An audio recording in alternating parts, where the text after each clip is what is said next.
Nate the Great on the Owl Express. Chapter 1 Curvy Big Pointy Claws. I Nate the Great am a detective. Right now I am a clickety clack rocking back and forth detective. I am on a train. My dog Slush is with me. He is a detective too. We are on a case. We're bodyguards for an owl. Her name is Hoot. She belongs to my cousin Olivia Sharp. The case started this morning. Sludge and I were visiting Olivia in San Francisco. Olivia is also a detective. This morning, she said, Hood need to take a train to a special owl doctor in Los Angeles. A plane is faster, I said. Hood doesn't like to fly, she said. I need a great say. That is good enough reason for an hour to see a doctor. Olivia tossed her boa around her neck. She always wears a boa. Glad you think so, she said. Then she tossed her boa around my neck, looked me straight in the eye, and said, You'll take Hoot on the train for me. I know I can count on you. Olivia pulled me over to a covered bird case. She lifted the cover. I looked into two huge staring eyes. Then I saw a big head, a curvy beak, and sharp pointy claws. What big eyes she has, I said. Yes, she's easy to feed, Olivia said. She eats mice. You have told me, Nate Great, more than I want to know. But Olivia wasn't finished. Chapter 2 Wanted, a bodyguard. I will catch up with you later, Olivia said. How? Where? When? When the time is right, she said. But for me, Willie will drive the three of you in my limo to the train station. Willie is Olivia's chauffeur. We had worked on another case together. I knew him well. Anything else I should know? I asked. Just one little thing, Olivia said. You'll be a bodyguard. What? Who am I guarding? Hoot, of course. Hoot? Why does a hood need a bodyguard? Olivia handed me a piece of paper. Look at this, she said. I know great read. It'll be a happy day when Hoot the owl flies away. You'll never.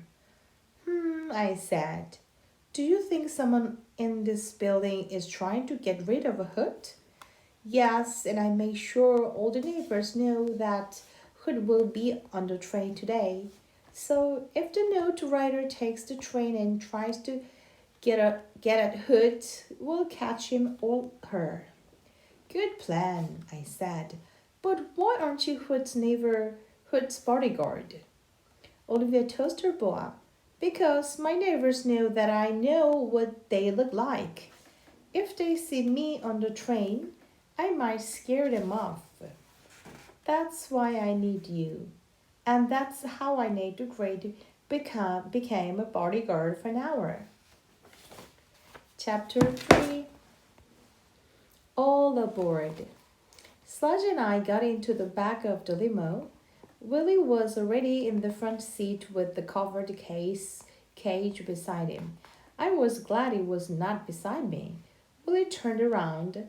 Miss Olivia wants Hood to get a good day's sleep, he said. So keep her cage covered. No problem, I said. But isn't owl allowed on a train? And a dog? Miss Olivia took care of everything, Willie said. I believe it, I said. Willie started the limo and we were off. I took a pad of paper and a pencil from my pocket. I wrote a note to my mother. Dear Mother, I have a new case. It is in a cage. I hope to keep it these. I will be back. Love, Nate the Great. When we got to the train station, I handed the note to Willie. A note for your mother, Mr. Great. I was handed to her. Thank you, I said. On the train, Willie carried a cage down the aisle. Sludge was sniffing. People were staring at us. At last, Willie stopped at the door. He opened it. We went into a room. Willie put the cage on a table. patted the sludge, snorted, and laughed. And there we were, the three of us, Hoot, Sludge, and me. Chapter 4. Achoo! The train pulled out of the station. Sludge kept looking at the cage. Was he trying to be a good bodyguard? Or was he afraid of Hoot? I'm going out to see what I can learn, I said. Stay here and guard Hoot. Sludge did not look happy. I opened the door, walked out, and closed the door behind me. There was a room next to mine. The door was open. A man and a woman were inside. Hello, I said. Do you know an owl named Hoot? The man laughed. Hoot? Who? I walked on. Two boys were coming down the aisle. Do you know an owl named Hoot? I asked.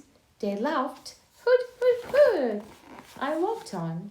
I saw another open door. Inside, a lady was sucking her feet. Do you know an owl named Hoot? I asked. Yes, she lives in my building.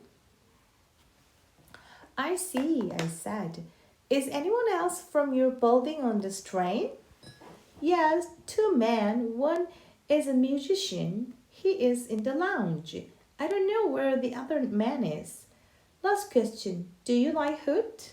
The lady scrunched up her face.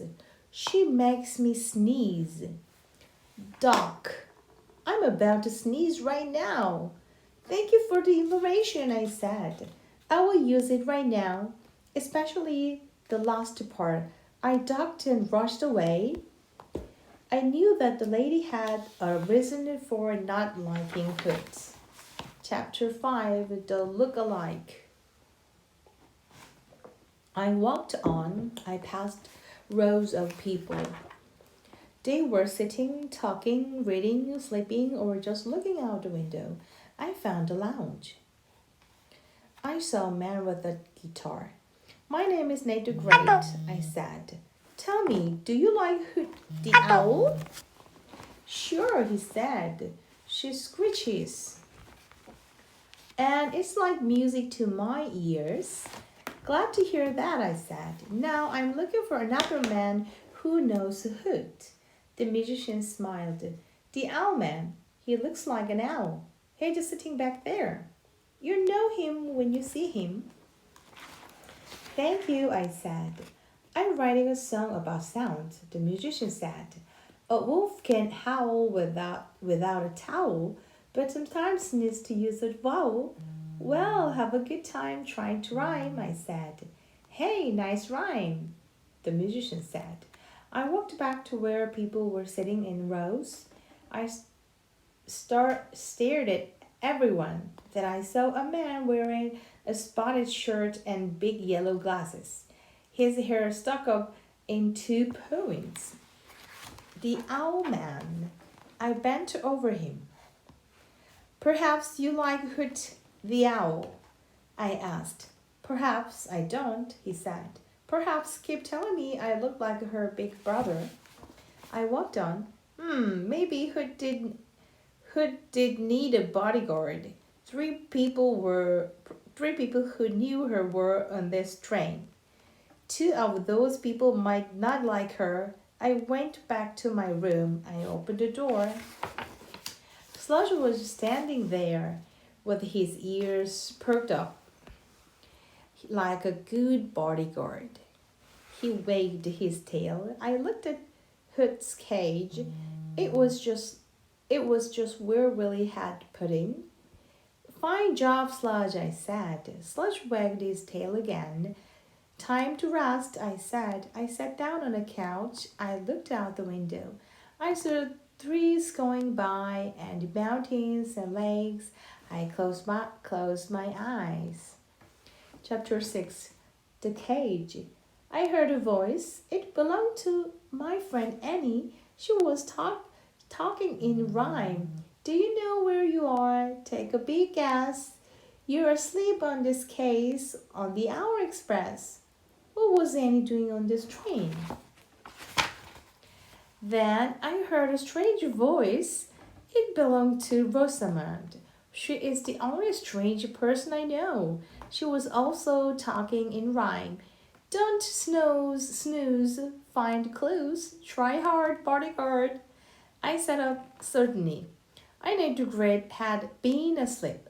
Had I been working on the case in my dreams? Why did bad rhymes get into my dreams? Perhaps I was trying to give myself a clue. I looked at the cage. Was Hood still asleep? Was she hungry? Was she happy? I made a great hope the answers were yes, no, and yes. I got up and walked to her cage. Willie had told me to keep it covered. He had told me to let Hood sleep. But I knew great had a job to do. I lifted the cover. Hood wasn't asleep or hungry or happy. She was gone. Chapter 7 Pancake Time. Had something happened while I was asleep? Slush was standing by the door. He would have barked or growled if anyone had tried to come in. I stared at the cage. The cover looked the same as before. I peered inside. There was a door and it was closed. There were perches and they looked clean. Everything looked clean. Whoever had taken Hood had been careful to leave everything neat.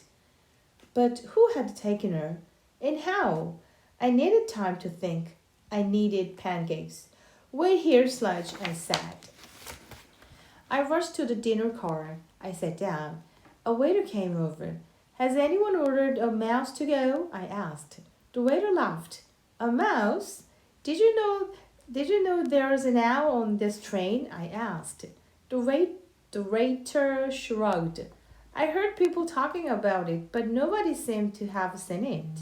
I knew the great was getting nowhere. May I have some pancakes and one bone, please? We have pancakes with wonderful fruit syrup. The waiter said. Fine, I said. The food came fast. I stared down at it. The bowl looked normal, but my plate was dripping with the syrup. Doesn't it look wonderful? The waiter said. No, I said. It looks like a swamp made of syrup. The waiter smiled. This is a blanket of syrup. The pancakes are tucked in under it. Tucked in? The pancakes are asleep? Never mind, I'm hungry. And I ate and thought. Did I have any clues? Yes, my biggest clue was that Sludge is a great detective. He had kept wagging his tail as if nothing had happened, as if no one had come into the room, and I had other clues. I finished my pancakes, put the bone in my pocket, and walked back to my room. I opened the door. Sludge wagged his tail. I gave him the bone. We have solved the case, I said. I picked up the owl case. This case is clean. No stray feathers, no bits or pieces of anything. This is a new cage, never used. Also, a waiter told me that nobody seems to have seen the owl. I need to great say that nobody includes us. You and I never saw Hood in this cage because she was never in it. Chapter 8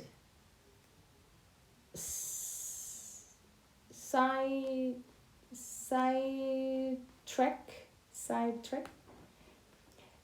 Sludge looked puzzled. You're right, I said.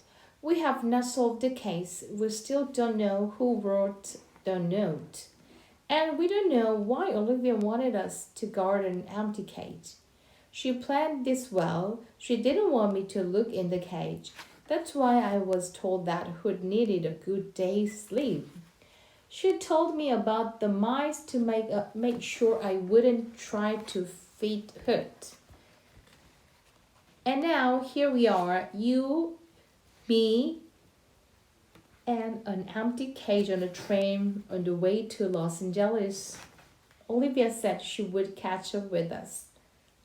How could she be sure of that? I knew Gray knew the answer. Sludge and I stretched out on a couch. Good detective knows when to take an action and when to wait. This was time to wait. We waited and waited. At last, a piece of paper was slipped under our door. I picked it up. There was a message on it. Oliver Sharp here, in the private car at the end of the train. Since you are a great detective, you have figured out A. I have been on this train all the time. B. You are a bodyguard for a decade. Come on, Sludge, I said. Sludge and I walked to the last car. I knocked on the door. Come in, Olivia called. Sludge and I walked in. Olivia was sitting behind a huge desk with a computer, a telephone, and a pile of paper. I'm at work, she said. I'm writing a report on my last five cases. Where is Hood? I asked. Hidden on the train, Olivia said. Why didn't you tell me the cage was empty? I asked. Olivia tossed her boa. Because I knew that you and Sludge